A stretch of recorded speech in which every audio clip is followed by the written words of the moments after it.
ঠাকুরকে ফুল দেওয়ার জন্য মা ছাদে বেশ কয়েকটা ফুলের গাছ লাগিয়েছিল।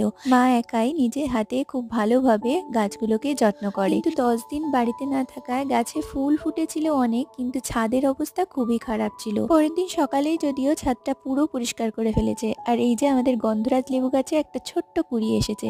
এই যে এখানে আরো বেশ কয়েকটা গাছ কিনে আনা হয়েছে, গাঁদা, চন্দ্রমল্লিকা, ইনকা গাঁদা, 2 রকম চন্দ্রমল্লিকা এনেছি, সাদা আর একটা খয়েরি খয়েরি কালারের মতো, আর এনেছি এই সাদা বুগানভেলিয়া। বিভিন্ন কালারের বুগানভেলিয়া আমার ভীষণ পছন্দের। আর এই ইনডোর প্ল্যান্টটাও কিন্তু কিনে এনেছিলাম। এখানে মাটিগুলোকে গুঁড়ো গুঁড়ো করে ভাঙছে, এরপরে নাতনি জামাই সবাইকে নিয়ে গাছ লাগাতে বসে পড়েছে।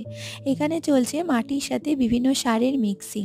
এই যে চন্দ্রমল্লিকা, বুগানভিলিয়া সব লাগিয়ে দিয়েছে। মিলি গাছের টবটা না ভেঙে গেছে, তাও কত সুন্দর ফুল ফুটছে দেখো। আগে ছিল এই বুগানভিলিয়াটা, এবার সাদাটাও যুক্ত হলো।